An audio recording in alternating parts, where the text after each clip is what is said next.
کہ آپ کا کس قدر وہ ساتھ دیتے تھے، یہ بات واضح ہے جو مزید تکرار کرنے کی ضرورت نہیں۔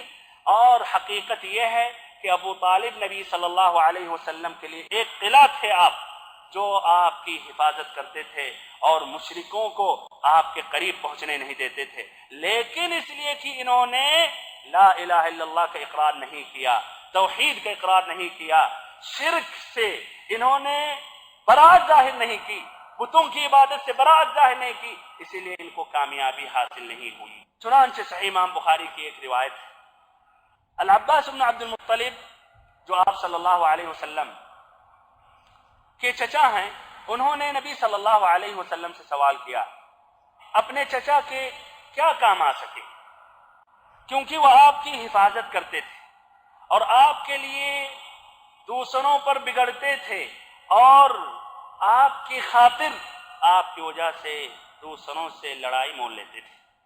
تو آپ نے فرمایا هو في ضحضاح من نار ولولا انا لكان في الدرك الاسفل من النار، کہ وہ جہنم کے بالائی حصے میں ہیں، وہ جہنم کے بالائی حصے میں ہیں، اور اگر میں نہیں ہوتا تو وہ جہنم کے آخری گدھے میں ہوتے، جہنم کے نچلے حصے میں ہوتے۔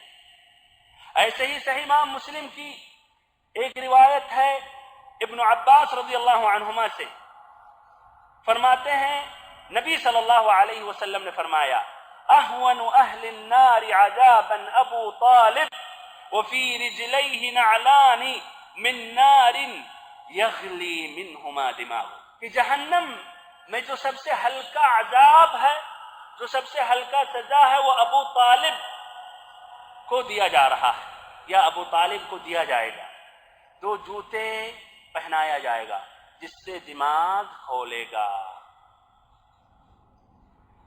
اس کے بالمقابل بھائیوں کچھ اور روایتیں ہیں جس میں کچھ لوگوں نے یہ ذکر کیا کہ ابو طالب نے آخری لمحات میں لا الہ الا اللہ کا اقرار کیا تھا، لیکن یہ روایتیں صحیح نہیں ہیں۔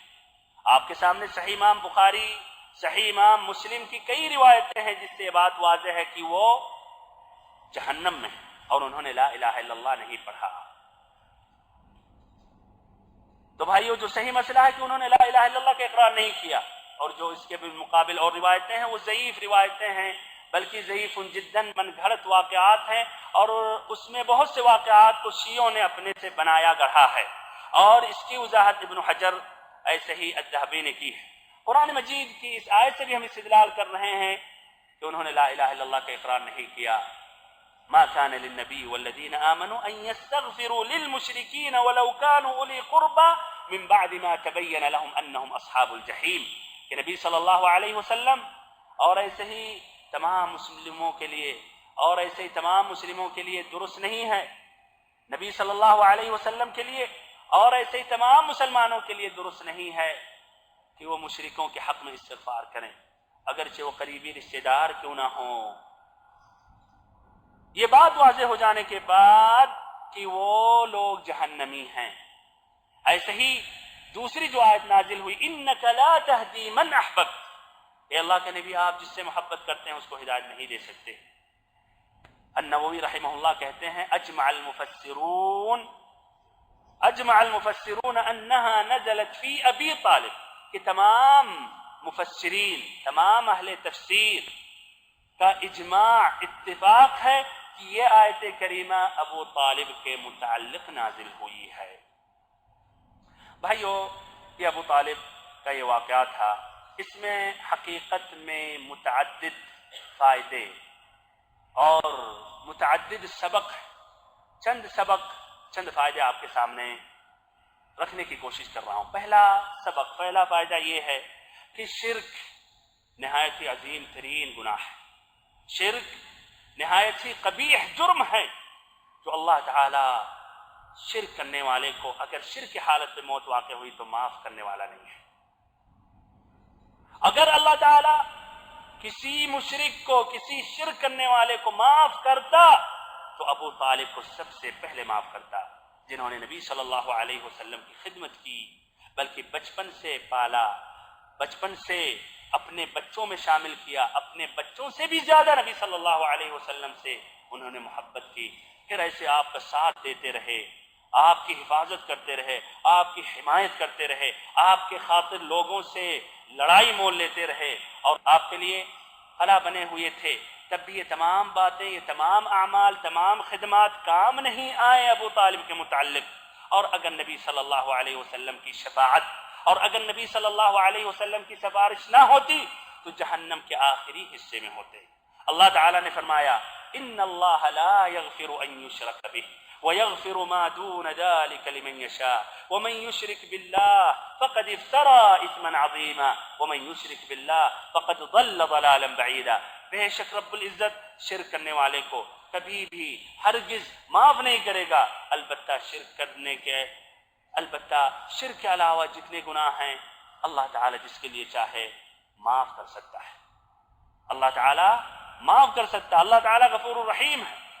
ہمارے بھائیوں، شرک کی قباحت پر ایک بات آپ کے سامنے اور رکھ رہا ہوں، آپ غور کریں کہ شرک کے متعلق اللہ تعالیٰ نے نبیوں کے ساتھ بھی شدید الفاظ استعمال کیا، اللہ تعالیٰ نے نبیوں کے ساتھ بھی سختی استعمال کی۔ غور کریں سورۃ الانعام کی آیتوں پر، سورۃ الانعام میں آیت نمبر 84 سے لے کر آگے یا 83 سے لے کر آگے اللہ تعالیٰ نے 18 نبیوں کا نام لیا، 18 نبیوں کو ذکر کیا، پھر اس کے بعد دیکھیے کس الفاظ میں، کس انداز میں اللہ نے شرک کے متعلق اللہ نے بیان کیا۔ فرمایا رب العزت نے وَتِلْكَ حُجَّتُنَا آتَيْنَاهَا إِبْرَاهِيمَ عَلَى قَوْمِهِ نَرْفَعُ دَرَجَاتٍ مَّن نَّشَاءُ إِنَّ رَبَّكَ حَكِيمٌ عَلِيمٌ، ابراہیم کا ذکر آیا۔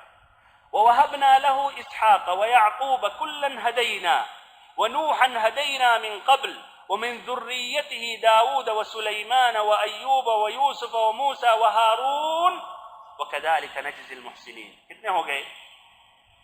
کتنے انبیاء کا نام آیا اب تک؟ 10۔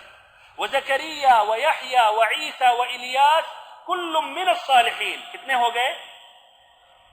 14 ہو گئے۔ وَإِسْمَاعِيلَ وَالْيَسْعَ وَيُونُسَ وَلُوطًا وَكُلًّا فَضَّلْنَا عَلَى الْعَالَمِينَ وَمِنْ آبَائِهِمْ وَذُرِّيَّاتِهِمْ وَإِخْوَانِهِمْ وَاجْتَبَيْنَاهُمْ وَهَدَيْنَاهُمْ إِلَى صِرَاطٍ مُّسْتَقِيمٍ ذَلِكَ هُدَى اللَّهِ يَهْدِي بِهِ مَن يَشَاءُ۔ وہ اللہ تعالیٰ کی ہدایت ہے، جس کو چاہتا ہے ہدایت عطا کرتا ہے۔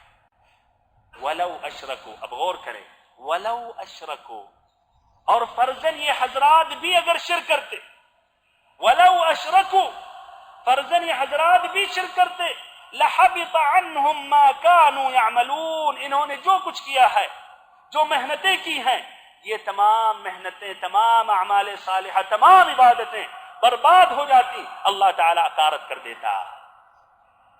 ہمارے بھائیوں، صرف 18 نبیوں کی بات نہیں، سورۃ الزمر میں آیت نمبر 65 میں اللہ تعالیٰ نے واضح طور پر نبی صلی اللہ علیہ وسلم سے خطاب کرتے ہوئے بھی یہی سختی استعمال کرتے ہوئے، دھمکی دیتے ہوئے اللہ نے فرمایا وَلَقَدْ أُوحِيَ إِلَيْكَ وَإِلَى الَّذِينَ مِن قَبْلِكَ، اے اللہ کے نبی ہم نے آپ پر اس بات کی وحی کی، وَلَقَدْ أُوحِيَ إِلَيْكَ، آپ کی طرف اس بات کی وحی کی گئی، كَمَا وَإِلَى الَّذِينَ مِن قَبْلِكَ، اس طرح آپ سے پہلے بھی جو انبیاء کرام گزرے ہیں، لَإِنْ أَشْرَكْتَ، اگر آپ نے شرک کیا، اگر آپ نے شرک کیا۔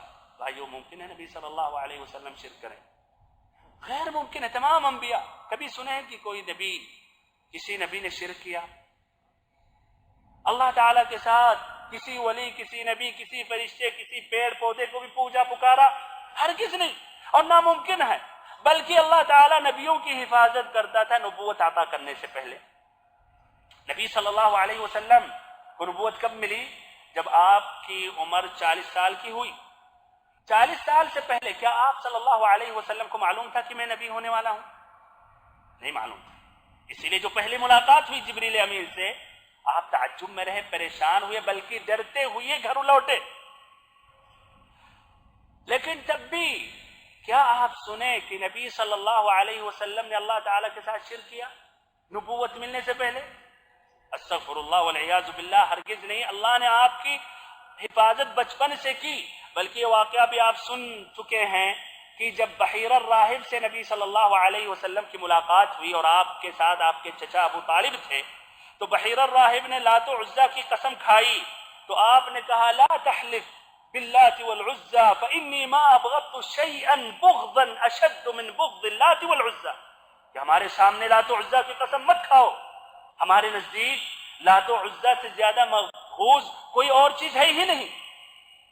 جبکہ آپ اس وقت ابھی بھائیوں 12 سال کی عمر تھی، آپ کیا کہہ رہے تھے کہ لات و عزا سے زیادہ مبغوض ہمارے نزدیک کوئی چیز نہیں، یعنی ان بتوں سے زیادہ مبغوض ہمارے نزدیک کوئی اور چیز نہیں ہے۔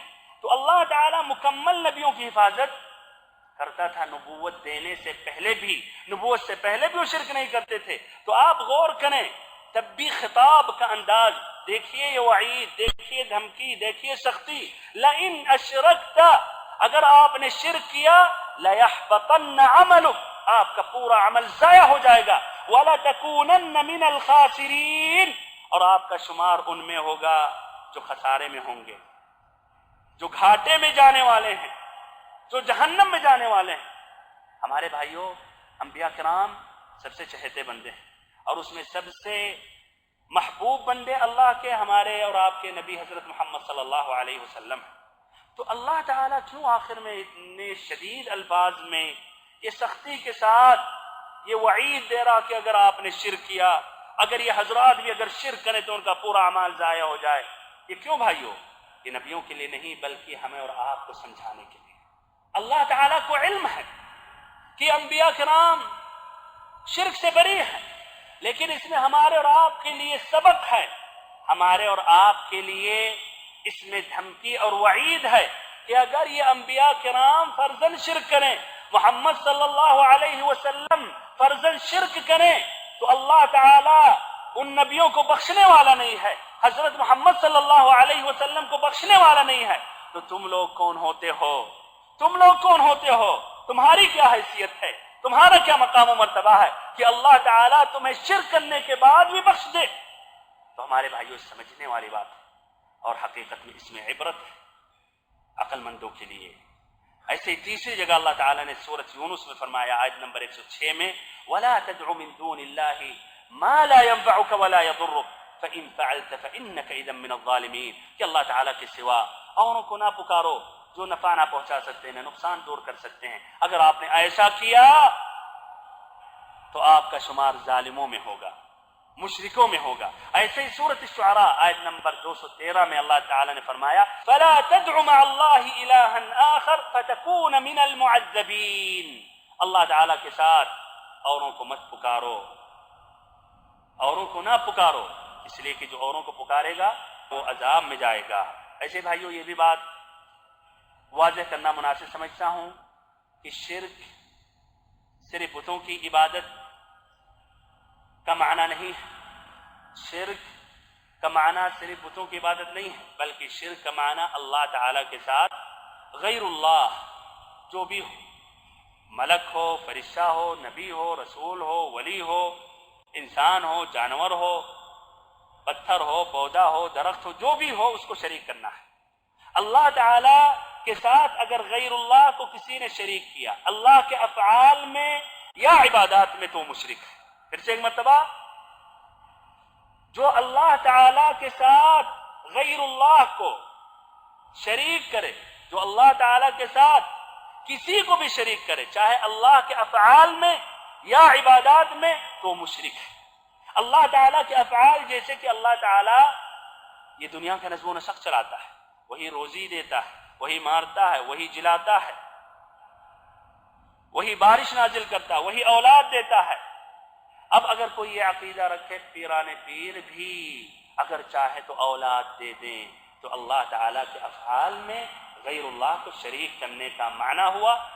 تو اللہ تعالیٰ کے افعال میں غیر اللہ کو شریک کیا گیا، پیران پیر کو اللہ کے برابر سمجھا گیا، اللہ کے فعل میں پیران پیر کو بھی برابر حصے دار ساجی سمجھا گیا، تو وہ شخص مشرک ہوگا، شرک اکبر، جس سے ہمیشہ ہمیشہ کے لیے جہنم میں ہوگا اگر مرنے سے پہلے اس نے توبہ نہیں کیا۔ ایسے ہی عبادات میں، عبادات جیسے نماز، رکوع، سجود، بیت اللہ الحرام کا حج، دعا، نذر و نیاز، جانور ذبح کرنا، بیت اللہ الحرام کا طواف کرنا، اب یہ جو عبادتیں ہیں اگر کسی شخص نے غیر اللہ کے لیے ادا کیا، غیر اللہ کے لیے جانور ذبح کیا، غیر اللہ کے لیے سجدہ کیا، کسی پیر کے لیے، کسی قبر کے لیے، کسی انسان کے لیے، کسی حضرت کے لیے، کسی جن کے لیے، تو اس نے اللہ تعالیٰ کے ساتھ شریک کیا۔ تو بھائیو، شرک کا معنی صرف بتوں کی عبادت پر منحصر نہیں ہے، شرک کی عبادت کا معنی صرف بتوں کی عبادت نہیں ہے، بلکہ اللہ تعالیٰ کے ساتھ کسی کو شریک کرنا، چاہے اللہ کے افعال میں یا عبادات میں، یہ شرک ہے۔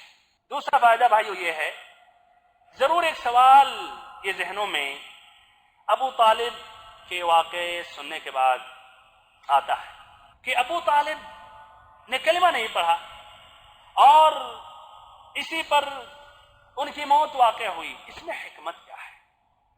ہمارے بھائیوں، ہمیں جاننا چاہیے کہ ہر چیز میں حکمت ہے، لیکن کوئی ضروری نہیں ہے کہ ہم ان حکمتوں کو ہم جانیں یا ان حکمتوں سے ہم واقف ہو جائیں، لیکن ہمارا ایمان اور عقیدہ ہونا چاہیے کہ اللہ رب العزت جو بھی کرتا ہے وہ بہتر کرتا ہے، اور اس کے اندر بھی گہرائی حکمت ہوتی ہے۔ کبھی کبھی ہم ان حکمتوں کو سمجھ جاتے ہیں، کبھی کبھی اہل علم سمجھ جاتے ہیں، ہمیں بھی وہ بتاتے ہیں، اور کبھی کبھی حتی اہل علم بھی سمجھ نہیں پاتے ہیں۔ لیکن شاید دو اہم حکمت یہ ہے کہ ابو طالب کی موت کفر پر ہوئی۔ پہلی حکمت یہ واضح کرنے کے لیے کہ ہدایت دینا یہ نبی صلی اللہ علیہ وسلم کا کام نہیں ہے، یعنی ہدایت دلوں میں ڈالنا یہ نبی صلی اللہ علیہ وسلم کے اختیار میں نہیں ہے، نبی صلی اللہ علیہ وسلم کے بس میں نہیں ہے کہ ہدایت دلوں میں ڈال دیں۔ آپ کا کام یہ ہے کہ ہدایت پر بلائیں، آپ کا کام یہ ہے کہ ہدایت کی طرف لوگوں کو دعوت دیں، ہدایت لوگوں کے سامنے رکھیں، لیکن آپ کے اختیار میں نہیں ہے کہ یہ ہدایت کو دلوں میں ڈالیں، بلکہ اللہ تعالیٰ کے اختیار میں۔ وَلَٰكِنَّ اللَّهَ يَهْدِي مَن يَشَاءُ۔ اور اگر نبی صلی اللہ علیہ وسلم کے اختیار میں نہیں ہے کہ لوگوں کے دلوں میں ہدایت ڈال دیں، تو بدرجہ اولا اور لوگوں کے اختیار میں نہیں ہے، اور اہل علم کے اختیار میں نہیں ہے، اور ایسے ہی دعات اللہ جو دعوت و تبلیغ کا فریضہ انجام دیتے ہیں ان کے اختیار میں نہیں ہے۔ اس کے بعد یہ بات واضح ہو جانی چاہیے کہ کچھ جو اپنے ولیوں کی کرامتوں کے بارے میں جو واقعات خرافات ذکر کرتے ہیں بطور کرامات، وہ بالکل باطل اور جھوٹ ہے۔ جس طرح کی ایک ولی کے بارے میں ایک کہہ رہے تھے کہ ہمارے جد امجد کی کرامتوں میں سے ایک کرامت یہ تھی کہ اگر ان کی نظر کسی ہندو پر پڑ جاتی تھی تو مسلمان ہو جاتا تھا، لا الہ الا اللہ پڑھ لیتا تھا۔ اسی لیے جب ہندو نکلتے تھے ہمارے جد امجد کے سامنے تو وہ پردہ لگا کے، یعنی برقع نقاب پہن کر نکلتے تھے۔ ہمارے بھائیوں، یہ ممکن ہے؟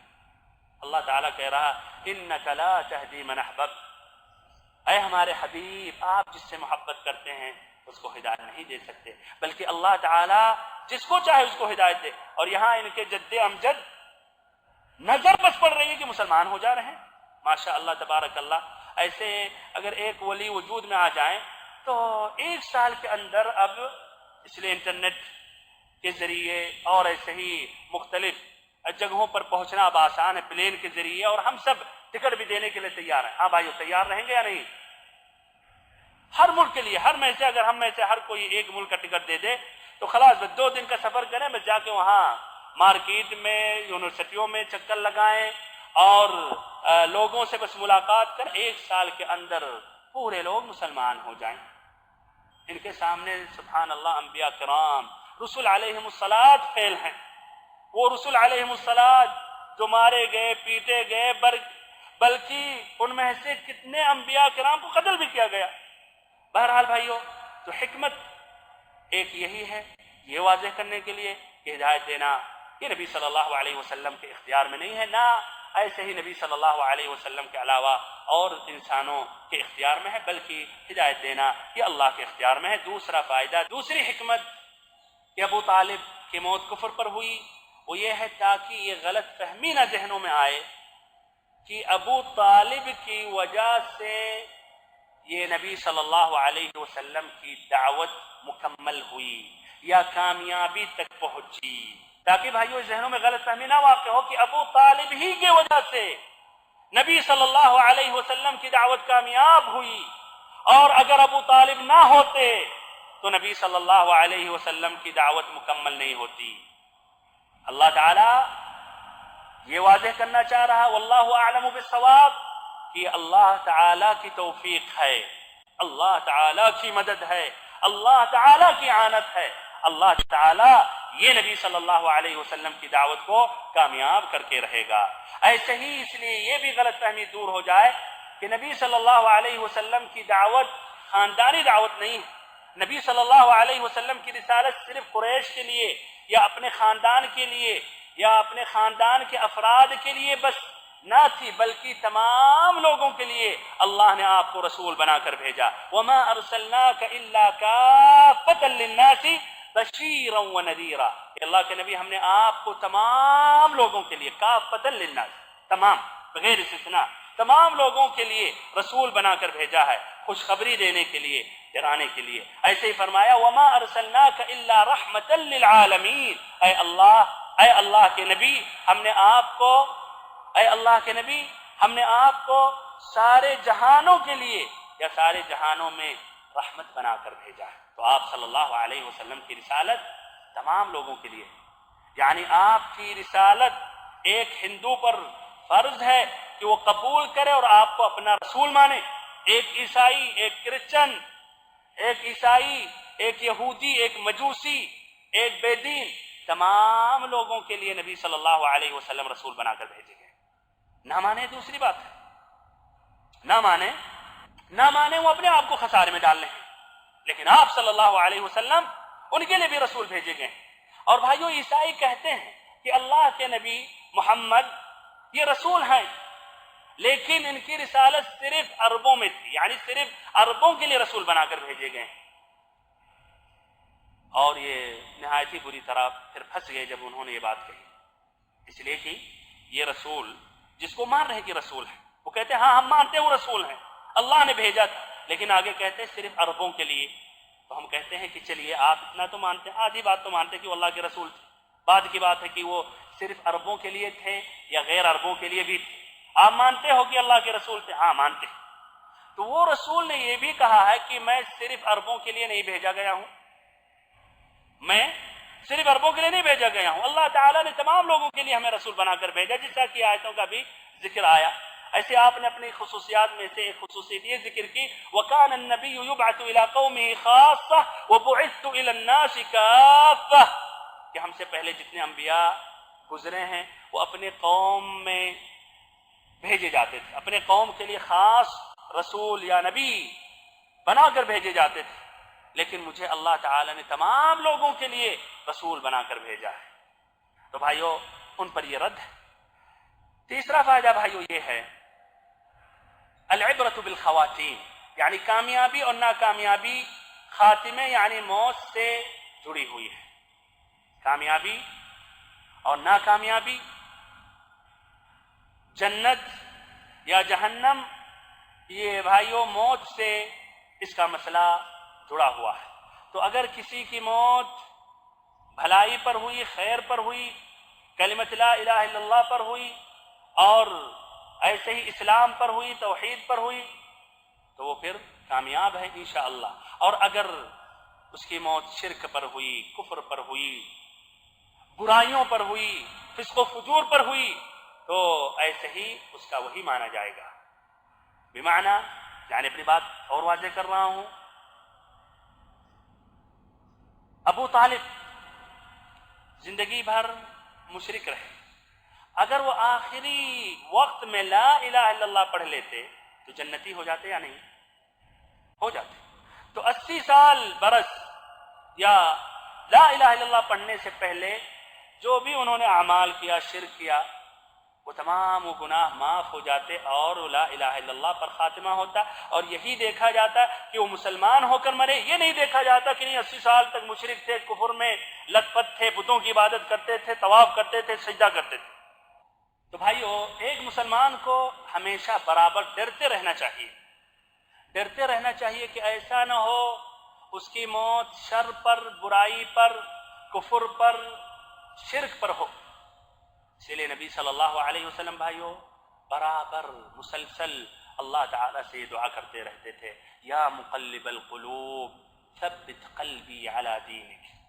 یہ ترمذی اور نسائی کی روایت ہے کہ اے دلوں کو پھیرنے والے، اے دلوں کو پھیرنے والا، ہمارے دل کو اپنے دین پر ثابت رکھ۔ ایسے ہی ابن مسعود رضی اللہ عنہ کی ایک حدیث ہے جس کی روایت امام بخاری امام مسلم کرتے ہیں۔ اس حدیث کے آخری میں ہے ان احدکم لیعمل بعمل اہل الجنہ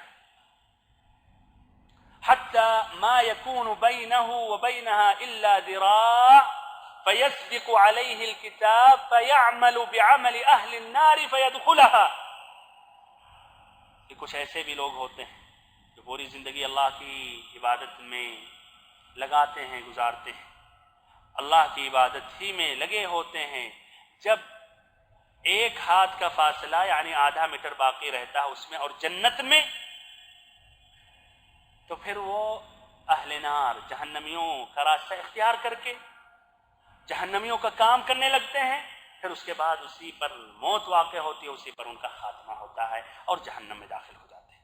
اور اس کے بالمقابل کچھ ایسے ہوتے ہیں وَإِنَّ أَحَدَكُمْ لَيَعْمَلُ بِعَمَلِ أَهْلِ النَّارِ حَتَّى مَا يَكُونُ بَيْنَهُ وَبَيْنَهَا إِلَّا ذِرَاعٌ فَيَسْبِقُ عَلَيْهِ الْكِتَابُ فَيَعْمَلُ بِعَمَلِ أَهْلِ الْجَنَّةِ فَيَدْخُلَهَا۔ کچھ ایسے بھی ہیں جو برائی کرتے رہتے ہیں اور شرک بھی کرتے رہتے ہیں، کفر بھی کرتے رہتے ہیں، پھر جب ایک ہاتھ باقی رہتا ہے یعنی آدھا میٹر تقریباً باقی رہتا ہے ان میں اور جہنم کے درمیان، اللہ تعالیٰ توفیق دے دیتا ہے، راہ حق پر آ جاتے ہیں، اسلام پر آ جاتے ہیں، کلمہ توحید پر آ جاتے ہیں، اللہ کی عبادت کرنے لگتے ہیں، پھر اسی پر موت واقع ہوتی ہے، اسی پر ان کا خاتمہ ہوتا ہے۔ عصیری میں ایک جلیل القدر صحابی ہیں جن کا نام عمرو بن ثابت، یہ بنو عبد الاشہل خاندان کے ایک مشہور فرد تھے۔ کافی کوشش کی گئی ان کے ساتھ کہ اسلام قبول کریں، اسلام انہوں نے نہیں قبول کیا۔ غزوہ احد میں جب نبی صلی اللہ علیہ وسلم اپنے ساتھیوں کے ساتھ میدان جنگ میں نکلے، عصیرم کو اللہ نے توفیق دی، لا الہ الا اللہ پڑھ کر ننگی تلوار لے کر وہ بھی میدان جنگ میں داخل ہو گیا اور پھر لڑتے رہا یہاں تک کہ اس کو مشرکین نے قتل کر دیا۔ اور پھر نبی صلی اللہ علیہ وسلم تک یہ بات جب پہنچائی گئی تو آپ نے کہا انہو لمن اہل الجنہ، کہ یہ جنتی ہے، جبکہ ایک سجدہ بھی اس نے اللہ تعالیٰ کے لیے نہیں کیا۔ لا الہ الا اللہ پڑھنے کے بعد لڑا اور پھر شہید ہو گیا، بغیر ایک سجدہ کیے ہوئے اللہ تعالیٰ اس سے راضی ہو گیا اور اللہ تعالیٰ خوش ہو گیا اور اس کو جنت میں داخل کر دیا۔ یہ مسند امام احمد کی یہ ایک صحیح روایت ہے۔ یہ تیسرا فائدہ تھا۔ چوتھا فائدہ اس واقعے میں بھائیو یہ ہے کہ آباء و اجداد کے راستے اور ان کے طریقوں کی تقلید، اتباع یا ان کے راستوں پر جم جانا بے حد انسان کے لیے مضر ہے۔ اگر وہ شریعت کے موافق نہیں چل رہے ہیں تو آباء و اجداد کی تقلید کرنا ایک انسان کے لیے بے حد مضر ہے۔ تیسرا فائدہ بھائیو کیا کہ ایک انسان کے لیے آباء و اجداد کی تقلید کرنا، اگر وہ نبی صلی اللہ علیہ وسلم کی شریعت پر نہیں ہیں، وہ حق پر نہیں ہیں، تو یہ بے حد مضر ہے، بے حد نقصان دینے والی چیز ہے۔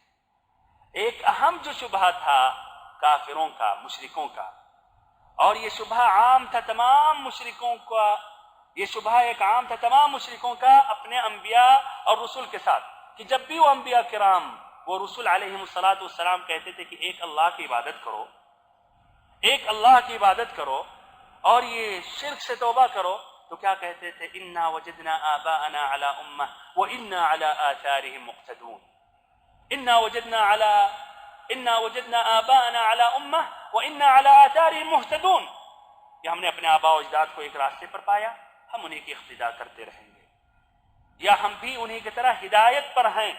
اس لیے ابن القیم رحمہ اللہ نے کہا وما علی العبد اضر من ملک العادات له وما عارض الكفار الرسل الا بالعادات المستقرة الموروثة لهم عن الاسلاف الماضيين، کہ سب سے زیادہ نقصان دہ چیز جو ہے ایک انسان کے لیے وہ آباء و اجداد کی تقلید، آباء و اجداد کے رسم و رواج کو ترجیح دینا۔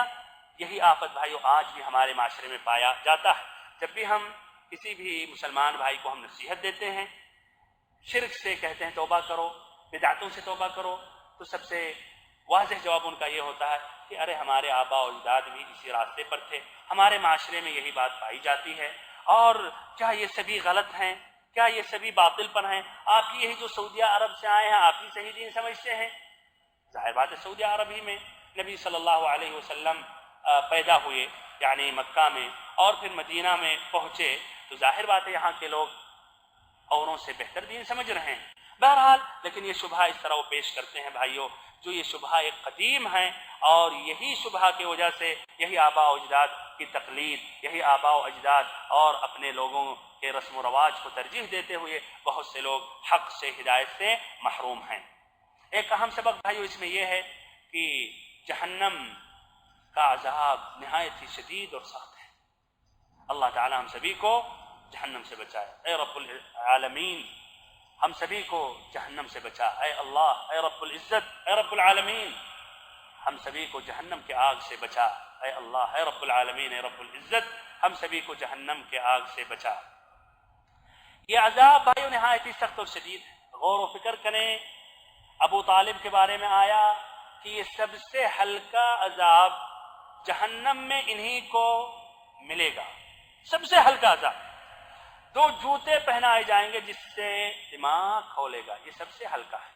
ہمارے بھائیوں، ہمیں اس کے بعد گھمنڈ یا غرور نہیں کرنا چاہیے کہ ہم نے تو لا الہ الا اللہ پڑھ لیا، محمد الرسول اللہ کا اقرار کر لیا، نبی صلی اللہ علیہ وسلم کو ہم نے اپنا رسول مان لیا، اگر اس کے بعد جہنم میں بھی گئے تو ہمیشہ ہمیشہ کے لیے تو نہیں رہیں گے۔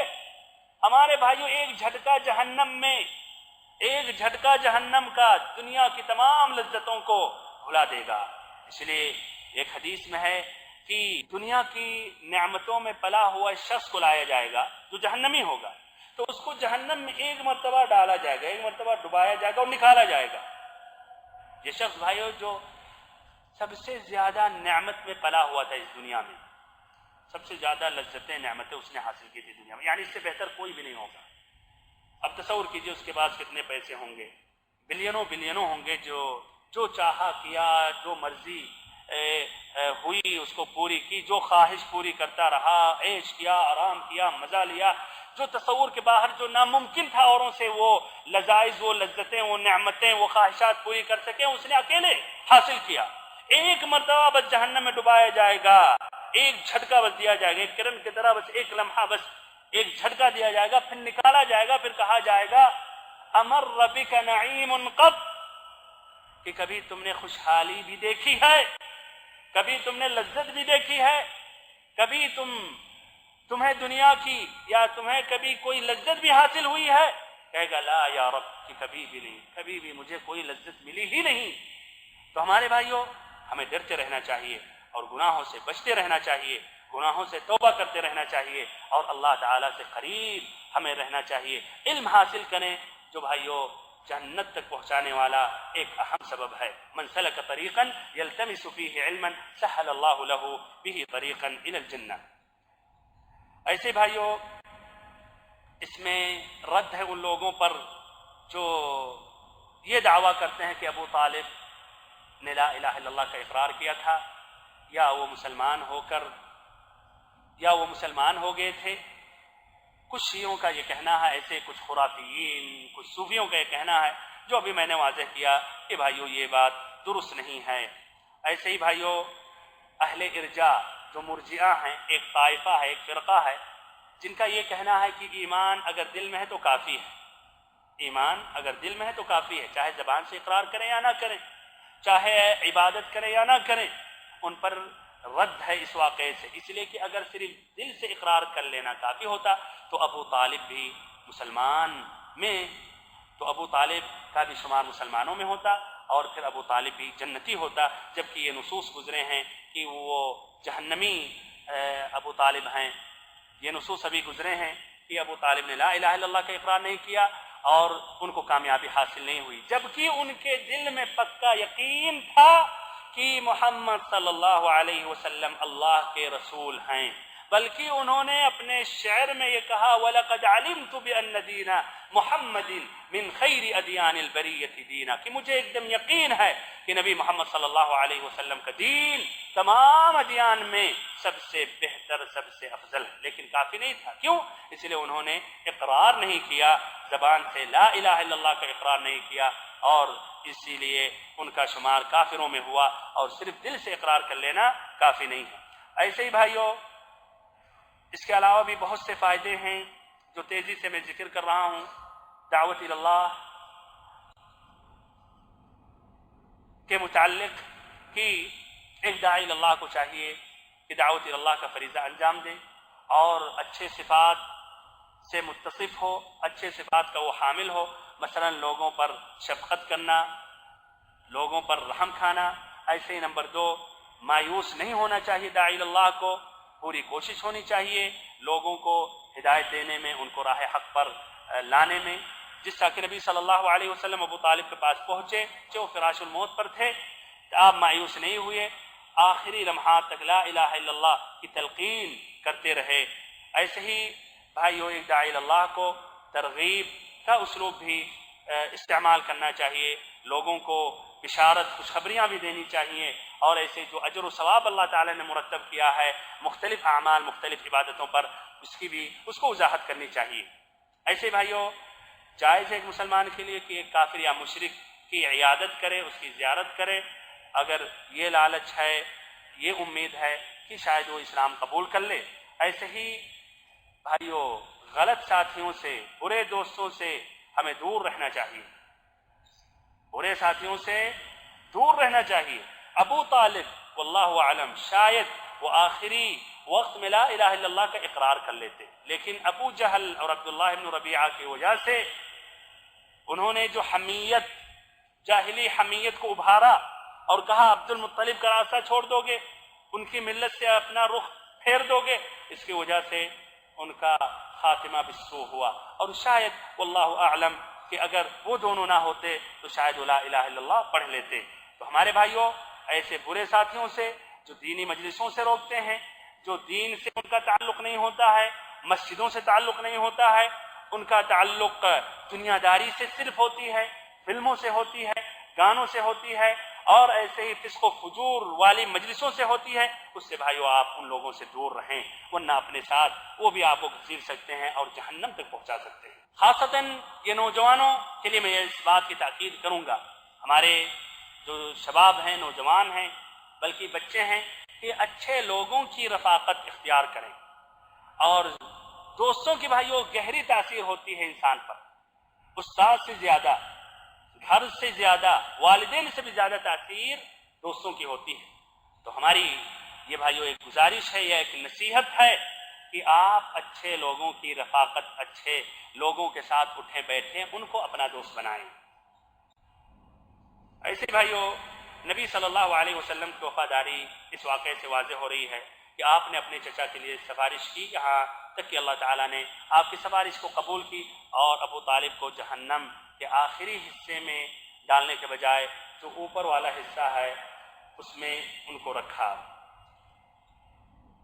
ایسے ہی ایک مسلم، ایک داعی اللہ کے اختیار میں نہیں ہے کہ لوگوں کے دلوں میں ہدایت ڈالے، لیکن اس کے اختیار میں یہ ہے کہ لوگوں کو ہدایت کی طرف بلائے، جس طرح کہ اللہ تعالیٰ نے فرمایا وَإِنَّكَ لَتَهْدِي مَن تَشَاءُ وَإِنَّكَ لَتَهْدِي إِلَى صِرَاطٍ مُسْتَقِيمٍ۔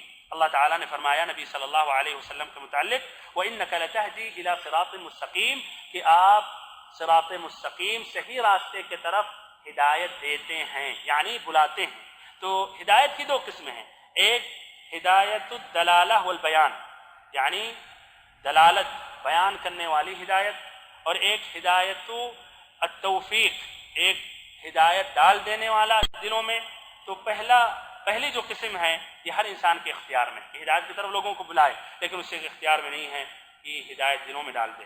تو اس میں بھائیو تسلی ہے مسلمان کے لیے، ہر داعی اللہ کے لیے، کہ جب وہ کوشش کرتا ہے اپنے گھروں میں، اپنے رشتہ داروں میں، اپنے دوستوں میں، اور اس کے بعد پھر جھٹلا دیتے ہیں، مانتے نہیں ہیں اور قبول نہیں کرتے ہیں، تو اس کو یقین کرنا چاہیے اور اس کو خوش ہونا چاہیے کہ اس نے اپنا کام پورا کیا اور ہدایت دینا یہ تو اللہ کے اختیار میں ہے، اور اگر کوشش کرتا رہے گا تو انشاءاللہ اللہ تعالیٰ اس کو کامیاب کرے گا۔ ایسے بھائیو، موت کے وقت شہادتین کی تلقین کرانا یہ بھی سنت ہے۔ اگر آپ کسی آدمی کے پاس پہنچ رہے ہیں جو آثار موت ظاہر ہو رہے ہیں تو آپ اس کو نہایت ہی اچھے انداز میں، مشفقانہ انداز میں، نرمی کے ساتھ لا الہ الا اللہ کہیں تاکہ وہ اقرار کرے، یا وہ لا الہ الا اللہ آپ کے پیچھے پڑھ لے۔ اس لیے حدیث میں ہے من کان آخر کلامہ من الدنیا لا الہ الا اللہ دخل الجنہ، جس کا آخری کلام اس دنیا میں لا الہ الا اللہ ہوگا وہ جنت میں داخل ہو جائے گا۔ ایسے بھائیوں، اور یہ آخری فائدہ ہے، مشرکوں اور کافروں کے لیے استغفار، دعائے مغفرت کرنا درست اور جائز نہیں ہے، یہ حرام ہے۔ اللہ تعالیٰ سے آخری میں دعا کرتا ہوں کہ اللہ تعالیٰ ہم سبھی کو اس کلمہ حق لا الہ الا اللہ پر قائم اور دائم رکھے۔ اللہ تعالیٰ ہم سبھی کو کلمہ حق لا الہ الا اللہ پر قائم اور دائم رکھے۔ اے دلوں کو پھرانے والے، ہمارے دلوں کو اسلام پر پھیر دے، لا الہ الا اللہ پر پھیر دے، ہم کو جب تک زندہ رکھ، اسلام کی حالت میں زندہ رکھ، اور جب ہماری موت آئے تو ایمان پر آئے، اور ہم سبھی کو زندگی کے آخری لمحات میں لا الہ الا اللہ محمد رسول اللہ پڑھنے کی توفیق دے۔ وصلی اللہ وسلم وبارک علی عبدہ ورسولہ محمد۔